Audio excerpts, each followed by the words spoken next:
Welcome back, dear students. In the last lecture, we have started the discussion of crystal lattice. बघा last lecture आपण crystal lattice काय ते बघितलं, लॅटाईसचं meaning बघितलं, बेसिसचं meaning बघितलं. आणि लॅटाईस आणि बेसिस ज्यावेळी एकत्र येणार आहे त्यावेळी तिथं आपल्याला मिळणार आहे क्रिस्टल लॅटाईस मिळणार आहे. आता बघा आपण काय केलं, हा क्रिस्टल लॅटाईस घेतला खूप मोठा आणि त्या क्रिस्टल लॅटाईसचा एक आपण काय आलो एकदम एकदम छोटासा पार्टिकल आपण असं पण म्हणू शकत नाही, पण एक छोटंसं युनिट तिथं आपण समजा या क्रिस्टल लॅटाईस घेतलं तर त्या क्रिस्टल लॅटाईसच्या त्या छोट्याशा युनिटला आपण म्हणणार आहे बघा युनिट सेल म्हणणार आहे. जसं आपलं शरीर बघा, that all living things are made up of a small cells किंवा त्याला आपण बऱ्याच वेळा युनिसेल्युलर किंवा सिंगल सेल म्हणतोय. आणि त्या सेल पासून मग टिश्यूज त्याच्या टिश्यू सेल्स एकत्र येऊन मग टिश्यू बनतात, टिश्यू मग ऑर्गन्स बनतात, ऑर्गन्स एकत्र येऊन मग जशी बॉडी आपली बनते. तशाच प्रकारे हा जो क्रिस्टल लॅटाईस आपण बघितलेला आहे, कारण का बघा क्रिस्टल लॅटाईस हा काय असणार आहे, एक 3 डायमेन्शनल तिथं काय असणार आहे तो ज्योमेट्रिक शेप सगळ्या डायरेक्शन मध्ये रिपीट होत जाणार आहे. मग तिथं आपण जर आलो एका स्मॉलेस्ट तिथं पार्टवर आलो तर तिथं बघा that crystal lattice is actually made up of different unit cell. जसं आपलं शरीर हे सेल्सनी बनलेलं आहे तसे क्रिस्टल लॅटाईस सगळ्या क्रिस्टलाइन सॉलिडचे कशाने बनलेले आहेत तर युनिट सेल्सनी बनलेले आहेत. आणि ज्यावेळी आपण या युनिट सेलच्या प्रॉपर्टी स्टडी करतोय म्हणजे आपण त्या क्रिस्टल लॅटाईसच्या प्रॉपर्टी स्टडी करतोय, म्हणजे समजा एखादा मी क्रिस्टल लॅटाईस तिथं मला बनवायचं असेल तर पहिल्यांदा मला युनिट सेल पासून सुरुवात करावी लागणार आहे. मग तुम्ही युनिट सेल घेणार आणि बघा सगळ्या डायरेक्शन मध्ये त्या युनिट सेलला काय करत जाणार, रिपीट करत जाणार आहे. म्हणजे मी एक x axis, Y axis, Z axis आणि इन बिटवीन ऍक्सिस मी तो सेम शेप जर मी रिपीट करत गेलो, ज्योमेट्रिक शेप जर मी रिपीट करत गेलो तर मला काय मिळणार आहे, तो लार्ज क्रिस्टल लॅटाईस तिथं मिळणार आहे. आता बघा युनिट सेलची मग डेफिनेशन काय असणार आहे. So unit cell is a smallest repeating, बघा मी काय म्हणतो, smallest repeating structural unit of a crystalline solid. Okay, जसं cell is a structural functional unit of living organism, तशाच प्रकारे हा जो युनिट सेल आहे ते काय असणार आहे बघा, it is a smallest repeating structural unit of A crystalline solid. आणि म्हणून आपण ज्यावेळी ह्या क्रिस्टलाइन सॉलिडच्या प्रॉपर्टीज आपण स्टडी करतोय तर ऍक्च्युअली आपण या युनिट सेलच्या प्रॉपर्टीज स्टडी करतोय. म्हणजे युनिट सेलच्या प्रॉपर्टी ज्यावेळी स्टडी करणार आहे will get how the constituent particles are arranged in a given crystalline solid. आता बघा ह्या युनिट सेलच्या आपल्याला काही प्रॉपर्टी स्टडी पुढे करायचे आहेत, पण त्या अगोदर आपण हे समजावून घेणं गरजेचं आहे की जे आपण क्रिस्टल लॅटाईस आता म्हणायला लागलोय किंवा क्रिस्टल स्ट्रक्चर म्हणायला लागलोय किंवा स्पेस लॅटाईस म्हणायला लागलोय त्याच्या किती पॉसिबल टाइप्स असू शकतात. म्हणजे बघा क्रिस्टल लॅटाईस हे युनिट सेल्सनी बनलेले आहेत. मग आपण क्रिस्टल लॅटाईस बनवून झाल्यानंतर आपण काय करणार आहे बघा, तर ऍक्च्युअली त्या युनिट सेलच्या ऍक्च्युअली प्रॉपर्टीज आपण स्टडी करणार आहे, एवढं तर तुम्हाला कळतंय. मग मी असं ज्यावेळी म्हणत असतोय की क्रिस्टल लॅटाईसच्या सिस्टीम म्हणजेच आपण so we are going to represent all the crystal lattice by unit cell. मग असे किती युनिट सेल्स किंवा असे किती क्रिस्टल सिस्टीम्स तिथं म्हणूया आपण किंवा किती स्पेस लॅटाईसेस तिथं पॉसिबल आहेत हे आपल्याला पहिल्यांदा बघणं गरजेचं आहे. तर बघा तिथे एक मॅथमॅटिशियन होता ऑगस्टस ब्रॅव्हियस म्हणून, ऑगस्टस ब्रॅव्हियस. आणि त्यानं बघा 1850 मध्ये काय केलेलं आहे, आपल्याला मॅथमॅटिकल पॉसिबिलिटीज दिलेल्या आहेत की एखाद्या किंवा गिवन क्रिस्टल लॅटाईस साठी किंवा आपण नुसतं लॅटाईस जरी म्हटलं तरी सुद्धा बघा आपल्याला ज्योमेट्रिक पॉसिबिलिटीज तिथे मिळू शकतात. तर त्यानं काय केलेलं आहे बघा, अशा 14 ज्योमेट्रिक पॉसिबिलिटीज सांगितलेल्या आहेत. आणि म्हणून आपण युजली म्हणत असतोय बघा, there are 14 crystal systems are possible and this mathematical possibility have been was proposed by Augustus Bravais in 1850 and that have been further confirmed by studying the different crystal structures. आपण ज्यावेळी बघा ह्या solid state chemistry मध्ये मी तुम्हाला पहिल्यांदा last lecture सांगितलं crystallography मध्ये आपण काय करतोय, या ब्रॅव्हाइस लॅटाईसचा रेफरन्स घेऊन मग ते क्रिस्टल स्ट्रक्चर स्टडी करत असतो. कारण लॅटाईस म्हटलं की त्याच्यामध्ये फक्त रेफरन्स पॉईंट असणार आहेत आणि त्या प्रत्येक लॅटाईस पॉईंटवर आपण काय केलं बघा, ज्यावेळी बेसिस आपण ठेवणार आहे त्यावेळी आपल्याला क्रिस्टल स्ट्रक्चर मिळणार आहे. आणि म्हणून इथं बघा ऑगस्टस ब्रॅव्हियसनं आपल्याला 14 लॅटाईस सिस्टीम्स तिथं प्रपोज केलेल्या आहेत. आणि त्या 14 लॅटाईस सिस्टीम कुठल्या कुठल्या आहेत ते पुढे आपण बघूयाच आता. तर या 14 क्रिस्टल सिस्टीम्सलाच आपण युजली म्हणत असतोय बघा ब्रॅव्हाइस लॅटाईसेस. युजली हा क्वेश्चन आलेला आहे आपल्या स्टेट बोर्डच्या एक्झाम मध्ये सुद्धा. How many Bravais lattices are there? So there are 14 Bravais lattices. म्हणजे त्यानं 14 तिथं ब्रॅव्हाइस लॅटाईस किंवा लॅटाईस सिस्टीम्स किंवा क्रिस्टल सिस्टीम्स काय केले आहेत, प्रपोज केलेले आहेत. आता ह्या 14 क्रिस्टल सिस्टीम्स कशा आल्या हे पहिल्यांदा बघण्यापेक्षा त्या कुठल्या आहेत हे पहिल्यांदा आपण बघूया आणि मग ह्या कशा प्रकारे डेराइव्ह करतात. आता आपल्या लास्ट म्हणजे जो जुना सिलेबस होता त्याच्यामध्ये सगळे डिटेल्स त्याचे दिलेले होते ब्रॅव्हाइस लॅटाईसचे, पण इथं बघा आपल्या पुस्तकामध्ये फक्त नावं दिलेली आहेत. तर त्या जुन्या सिलेबसमध्ये सगळे पॅरामीटर्स त्याचे होते, तर सगळं तेवढ्या डिटेलमध्ये आता आपण जाऊ शकत नाही. पण तुम्हाला बघा एक माहित असणं गरजेचं आहे की तिथं 14 ब्रॅव्हाइस लॅटायसेस आहेत, पहिली गोष्ट. त्याच्यानंतर बघा या ब्रॅव्हाइसने काय केलं, त्यांना वेगवेगळ्या टाइप्स मध्ये डिवाइड केलं. आणि म्हणून इथं बघतोय आपण जे युनिट सेलचे जे टाइप्स पडणार आहेत, they are according to the Bravais. So he divided them into 4 categories. एक असणार आहे प्रिमिटिव्ह किंवा सिंपल युनिट सेल. कळलं का? बघा मी पुन्हा एकदा सांगतोय, ज्या ज्यावेळी मी युनिट सेल रिफर करायला लागलोय, कारण युनिट सेल हे काय असणार आहे, structural repeating unit of a crystal lattice. म्हणजेच मी कुणाशी रिफर करायला लागलोय, so I am referring to the crystal lattice. म्हणजेच मी क्रिस्टल लॅटाइस बद्दल माहिती द्यायला लागलो, एवढं तुम्ही लक्षात ठेवा. So don't get confuse. म्हणजे टाइप्स ऑफ युनिट सेल म्हटलं किंवा टाइप्स ऑफ क्रिस्टल लॅटाइस म्हटलं तरी दोन्हींचा अर्थ काय असणार आहे, साधारणतः समान असणार आहे. लक्षात घ्या, तिथं असा फार मोठा बदल काय आपल्याला बघायला मिळणार नाही. युनिट सेल फक्त एक सिंगल युनिट असणार आहे आणि क्रिस्टल लॅटाइस म्हणजे त्याच्यामध्ये भरपूर असे युनिट सेल असणार आहे, एवढाच फरक असणार आहे. मात्र त्याचा जे ज्योमेट्रिक शेप आहे युनिट सेलचा तुमच्या क्रिस्टल लॅटाइसचा, तो काय असणार आहे, सेम असणार आहे. म्हणजे समजा एक युनिट सेल मी घेतला आणि क्रिस्टल लॅटाइस जर शेप घेतला तर तो एक युनिट सेल असा मोठा होऊन मग तिथं तो सेम शेप, ज्योमेट्रिक शेप तिथं रिपीट होणार आहे, एवढं लक्षात ठेवा. So we divide this crystal और ही डिवाइडेड दिस 14 ब्रॅव्हाइस लॅटाइसेस और क्रिस्टल सिस्टीम्स. त्याला बघा त्यानं 7 प्रिमिटिव्ह मध्ये त्यांना डिवाइड केला. प्रिमिटिव्ह म्हणजेच काय असणार आहे, सिंपल युनिट सेल किंवा सिंपल क्रिस्टल सिस्टीम. त्याच्यानंतर दुसरं त्यांना म्हटलं बॉडी सेंटर्ड. आता हे सगळ्यांचे मिनिंग आपण डिटेल मध्ये बघणार आहे, पण आता हे ब्रॅव्हाइसने जे 14 प्रपोज केलेले आहेत त्यांची नावं फक्त तुम्ही इथं लक्षात ठेवा आणि त्याचे किती साधारणतः टाइप असू शकतात तेवढं लक्षात ठेवा. हे 14 कसे येतात ते फक्त आपल्याला टॅली इथं करायचं आहे. मग मी तुम्हाला प्रिमिटिव्ह म्हणजे काय किंवा सिंपल युनिट सेल म्हणजे काय, बॉडी सेंटर्ड युनिट सेल म्हणजे काय, फेस सेंटर्ड युनिट सेल म्हणजे काय आणि बेस सेंटर्ड युनिट सेल म्हणजे काय, ते आपण एक रेफरन्स घेऊया आणि मी त्याचे सगळ्यांचे मिनिंग, त्याचे डायग्राम्स, तुम्हाला स्ट्रक्चर्स मी डिटेलमध्ये काढून दाखवतो. So Bravais proposed 14 crystal systems. त्यालाच आपण म्हटलं Bravais lattices. He divided them into 4 categories, primitive और simple, then body centred, face centred and base centred.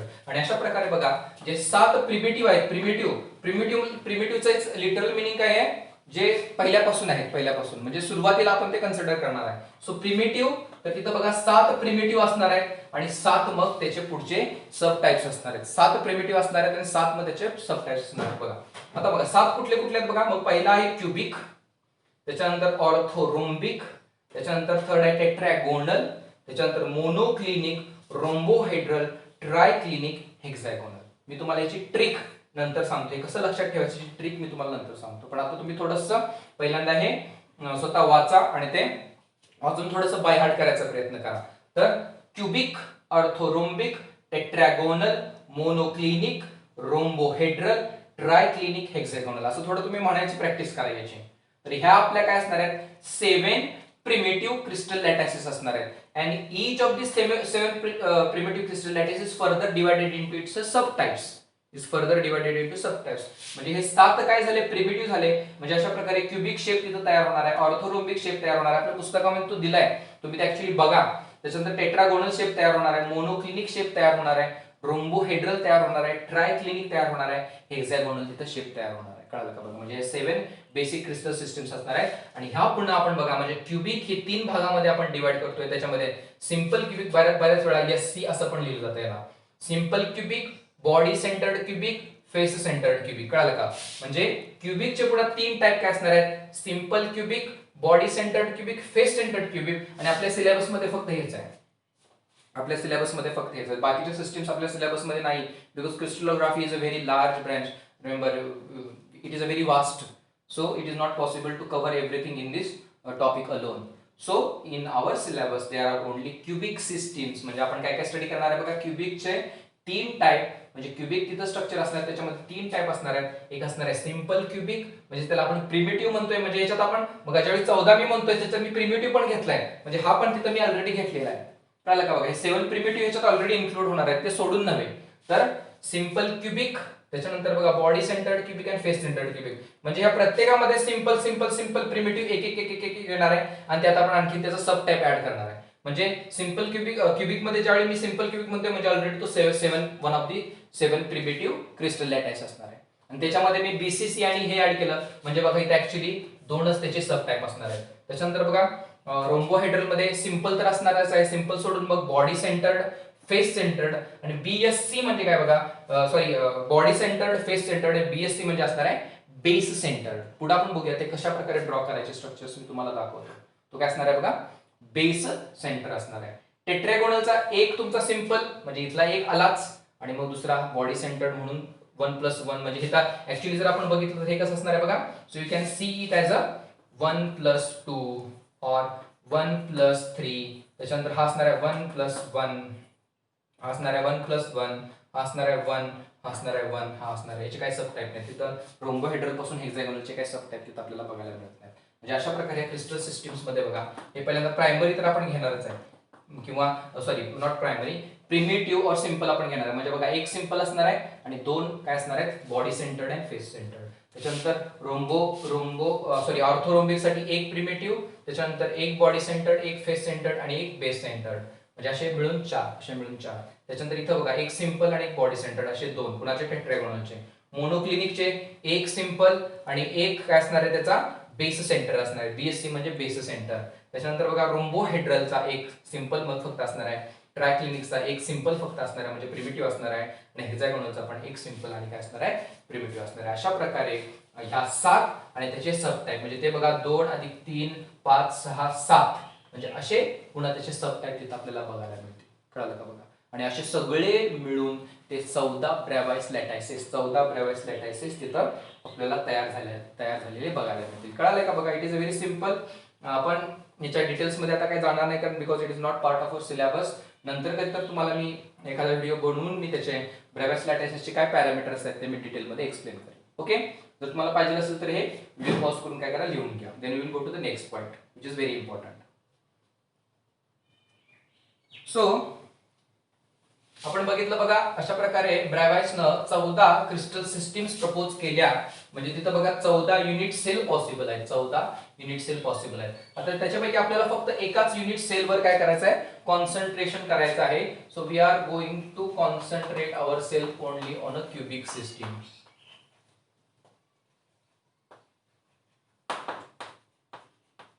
We are going to concentrate only on a cubic system. आता cubic system कशी तयार होणार आहे बघा. मी काल तुम्हाला सांगितलेलं होतं. म्हणजे काय असणार आहे, पहिल्यांदा आपण हा स्क्वेअर घेणार,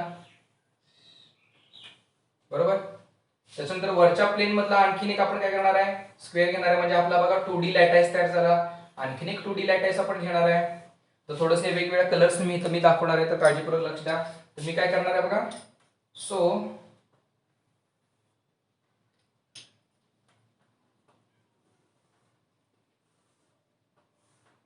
हा मी आता घेणार आहे एक्स ऍक्सिस.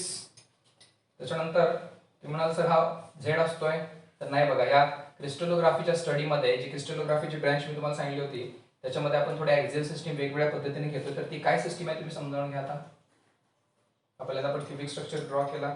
त्याच्यानंतर बघा ऍक्सिस सिस्टीम पर्यंत मी ड्रॉ करून घेतो इथं. ठीक आहे. हा माझा असणार आहे एक्स ऍक्सिस, हा असणार आहे, काय फरक पडत नाही लक्षात घ्या तिथं. पण आपल्या रेफरन्ससाठी जे स्टँडर्ड आपण आपल्या टेक्स्टबुक मध्ये दिलेलं आहे तेच आपण रेफर करणार आहे. हा असणार आहे एक्स, हा असणार आहे वाय, आणि बघा जो व्हर्टिकल असणार आहे हा असणार आहे झेड ऍक्सिस. थोडंसं मी याला आणखी इथं कनेक्ट करतो म्हणजे बघा हा 3 डायमेन्शनल शेप माझा तयार झाला. So I will again connect this over here. So I have got this 3 dimensional shape. आता बघा जर तुम्ही हा स्ट्रक्चर केअरफुली बघितला, so in this way this structure represents a unit cell. बघा या क्युबिक सिस्टीमचं हे काय झालं, युनिट सेल झालं. कारण या क्युबिक क्रिस्टलाइन सिस्टीम मध्ये हा जो क्यूब आहे, क्यूब तो काय असणार आहे, किंवा हे क्युबिकल स्ट्रक्चर तिथं काय होत जाणार आहे, रिपीट होत जाणार आहे. आता बघा हा झाला युनिट सेल. मग ह्या युनिट सेलला काय असणार आहे, त्याचे पॅरामीटर्स असणार आहेत. आता थोडंसं मी आणखी त्याच्यामध्ये मॉडिफिकेशन करतो. बघा हा जो शेप आपण बघायला मिळतो इथं तो थोडासा काय असणार आहे, पाठीमागच्या बाजूला असणार आहे. आता केअरफुली बघा मी याचे काय तुम्हाला पॅरामीटर्स सांगतो. या युनिट सेलचे आपल्याला काय काय बघायचे बघा, पॅरामीटर्स बघायचे आहेत. बघा so this unit cell will have corners. पहिला बघा महत्वाचा काय, कॉर्नर्स. आणि कॉर्नर्स कुठे कुठे आहेत बघा. So how many corners it will have, it will have 1, किंवा पुढच्या पहिल्यांदा वरच्या प्लेन मध्ये बघा 1 2 3 and 4. So these are the lattice points which are present above वरच्या प्लेन मध्ये किंवा X axis towards X axis म्हणूया आपण. म्हणजे हे झाले 4 आणि इथं बघा 5 6 7 आणि 8 म्हणजे टोटल किल्ला याला कॉर्नर किती असणार आहे. So it has 8 corners. It has 8 corners. त्याच्यानंतर बघा याला फेसेस किती असणार आहेत बघा. Faces then second important is A